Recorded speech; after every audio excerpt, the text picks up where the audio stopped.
माझा तुझ्यावर पूर्ण विश्वास आहे।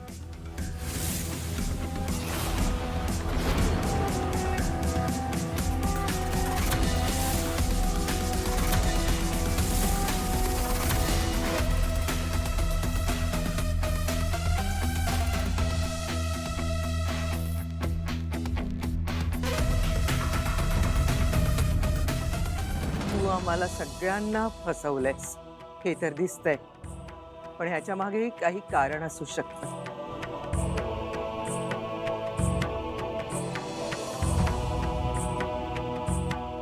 माझं मन मला सांगतंय की तू खरं बोलतेयस। लोक काही का बोलेना,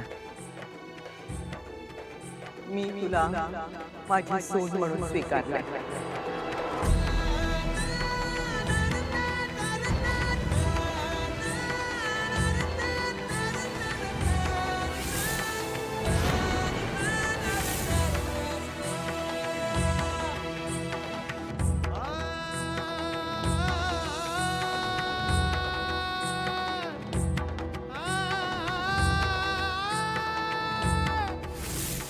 आजी आहो,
भर मानवात लग्न मोडलंय माझ्या मुलीचं।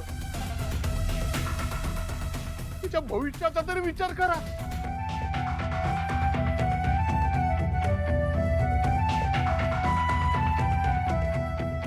वा, तुम्ही केला होतात का माझ्या मुलीच्या भविष्याचा विचार?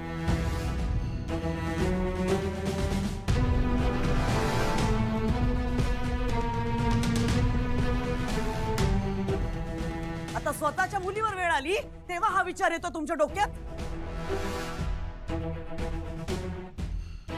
एजेंनी मेहंदीच्या कार्यक्रमात माझ्या मुलीशी लग्न मोडलं आणि तुमच्या मुलीची निवड केली, तेव्हा तुम्हाला नाही वाटलं माझ्या मुलीचं काय होईल याचा विचार करा असं नाही वाटलं तुम्हाला? अहो, पण तुमच्या लीलानी स्वतः कबूल केलं होतं की ते लग्न लीलानी मोडलं होतं, एजेंनी नाही। माझ्या मुलीचा त्याच्यात काहीही संबंध नाही।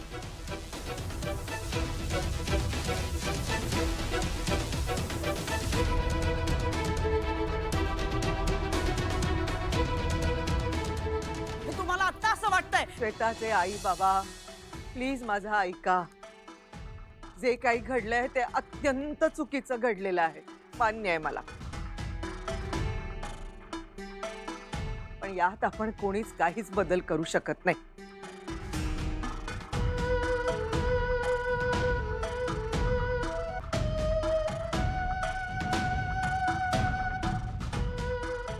अभिरामनं अग्नीच्या साक्षीनं, देवाब्राह्मणांच्या साक्षीनं, आप्तसखियांच्या साक्षीनं लीला सोबत लग्न केलंय। आपल्याला हे लग्न स्वीकारल्या वाचून पर्याय नाही।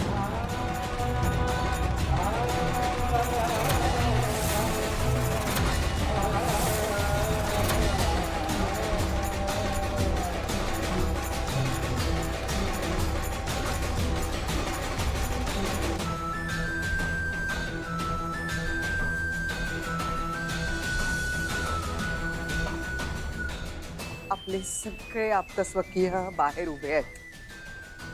सगळ्यांच्या समोर जहागीरदारांचा हास नको. अहो आमच्या पाहुण्यांसमोर आमचं हसं झालं त्याचं काय?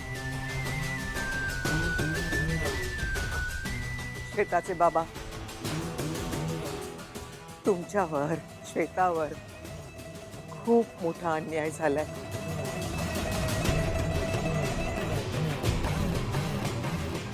मला मान्य आहे, पण या गोष्टींची चर्चा करण्याची ही वेळ नाहीये.